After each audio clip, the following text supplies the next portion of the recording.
Hey guys, it's Evilsawrm here at the Baron's Finest, getting a deck profile with an old friend from high school. You know, the guy who loses to Doppel with Macro Rabbit. Yep. He's that guy. Yep. Anyway, so what do you have for us today? The most competitive build of Evilsawrm. Alright, so why are you on the Evilsawrm train right now? I just got back into the game, and it has favorable matchups against Blue Eyes.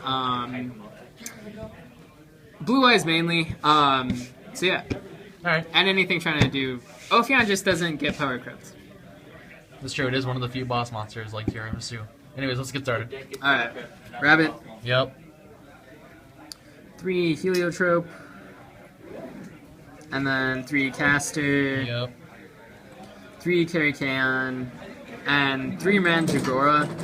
The deck profiles I've seen only do 2 Mandragora, 2 Thunderbird. But this is just an Ophion spam deck, so Thunderbird does not help you do that. And you just need more, you need all the room for like traps and stuff, so this is all you need. 2 Maxi.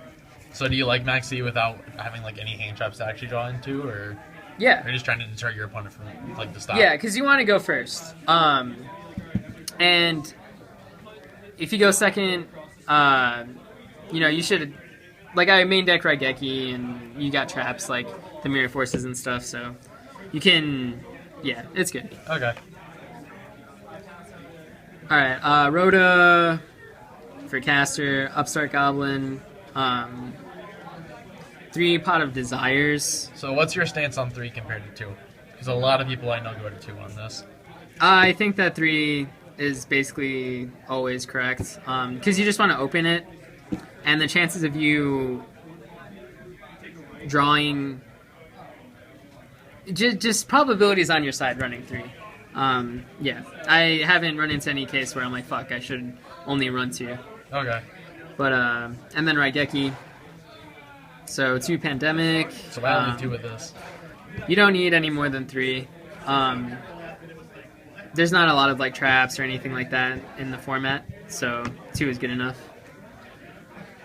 2 Twin Twister. So why this over MST? Because I know anti-meta usually doesn't have a hand to work with, so discarding should, in theory, deter you from playing this. Yeah, sometimes you have uses for this in the, like, discarding monsters. It's like, you can use Karikaon. Sometimes you only have 1 Evilsawrm in the grave, and this can get your second one, so that way you can use Karikaon's effect.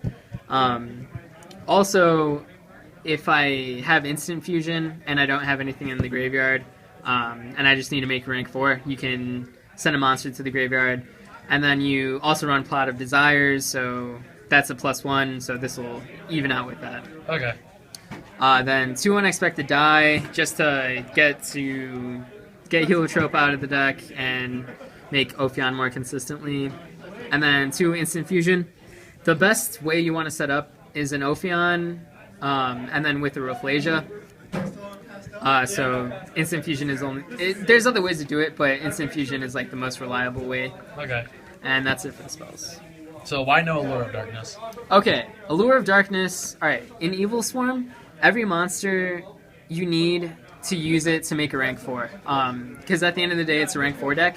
And you only run... I believe it's only 12? You only run 12 monsters. So that's just something you always want to be using to make a rank 4. Sending a monster off, banishing a monster is just not good in this deck. And plus, I run 1 less Evilsawrm than the standard Evilsawrm count. So yeah, like Upstart Goblin is infinitely better than Allure of Darkness in this deck. So for the people that don't have desires, would you say just run Allures then, or is there another Yeah, option? I would honestly, yeah. If you do that though, I would run more targets for it. Okay. So like maybe some Thunderbirds. But yeah, obviously Pot of Desires is expensive. So Allure is alright. Okay. It's not terrible, but definitely not optimal. Alright, so traps, Infestation, Infection. Yep. 2 Quaking. So this is good, because if you're playing like a rank 3 deck, and they summon something that can basically if they somehow get around Ophion and have something with better attack. You want to be able to protect the Ophion on the field. Also, it interacts well with your Mandragoras, because since it keeps them on the field, the more monsters they have, though you can special summon Mandragora. So that's really good, because it keeps them on the field. All right. Then the Rafflesia targets are Bottomless Trap Hole, Floodgate Trap Hole, and Trap Chicks Trap Hole. And honestly, I would switch this into a second Floodgate Trap Hole. This has a few scenarios where it's better than a Floodgate, and those being like when a monster gets an effect when it's summoned. But Floodgate Trap Hole is just better in most cases, because it's really good against the Pendulum decks. And that's like, Metal Foe is a really bad... I don't know.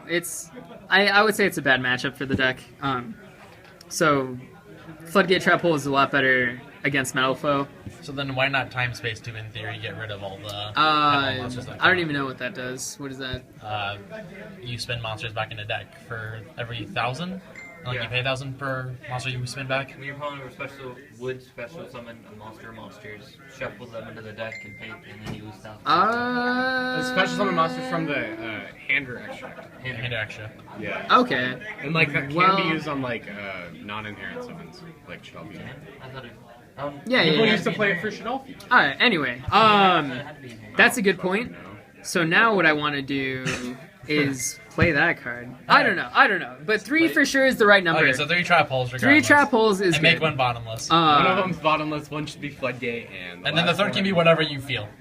Yeah. I would not recommend Deep Dark Trap Hole. Definitely, I would say either Trap Trick, Trap Hole, Floodgate, or Time Space. But 3 for sure is the 3 is the correct number of that. Like, that's for sure. And then Vanity's Emptiness. Another reason why this deck is good is because if you keep this and do the Key Beetle lock, you basically win against that whatever deck you're playing. Then the Solemn Brigade, and that's it. 40 cards. All right. Let's flip into that extra real fast. I don't think I'll ever run more than 40 cards ever. Some people with 3 desires play 20 40. Yeah, you actually can play more. Dude, it's not good, man. Alright. So why only 2 Ophi on here? Dude, you don't, Zach made it a good way, like, either you're gonna win with, either you're gonna win with 2 Ophion, or you're just not gonna win. Like, the third Ophion is completely negligible. Okay. So then Bahamut, Nightmare, just the rest of the Evilsawrm cards. Nightmare's good at, he's good against the Pendulums. Really good against Pendulums. So, Very good. like, a lot of times, this is like my substitute for Rafflesia. If I, off of Desires, like, Rafflesia is better, but sometimes I won't have targets when I banish them with Desires. So in that case, I'll go into Nightmare. Alright. Key Beetle for the Key Beetle lock, Rafflesia, like I said. Ophion plus Rafflesia, that's what you want to try and do turn 1. Utopia Lightning, and then standard rank 4s, Dweller, Castel, Emerald, Cowboy, 1 Dante, because I run cherries in the extra, or in the side, and then 1 Norden. So would you play Spirit of White to also cherries that against Blue Eyes? Or? I think that's not necessary. I personally wouldn't. You definitely could, but I personally wouldn't, because I think your Blue Eyes matchup is already pretty good. Okay. So you don't need it. And then side, 3 Kaiju, Gamma Seal. I just do this for the Herald of Perfection deck, because like there's no way you can beat that deck without this card. But apparently it's not popular, so probably switch that out for something. It's phasing out. Cycle Reader, good against Blue Eyes. I'm going to switch this out for DD Crow. Ghost Ogre and Snow Rabbit, Cherries, because Burning Abyss is your second worst matchup. I don't know, it's between Metal Foe and Burning Abyss, but this is really good against that deck. And then 3 Typhoon. I'm going to switch this to Anti-Spell Fragrance as well. And that's the profile. Alright, so any final comments? This is definitely... It's definitely a good deck. I'm probably going to switch it when the meta changes. But for these first, like, month, this is what I'm going to play, and I think it's pretty good. Alright, thank you.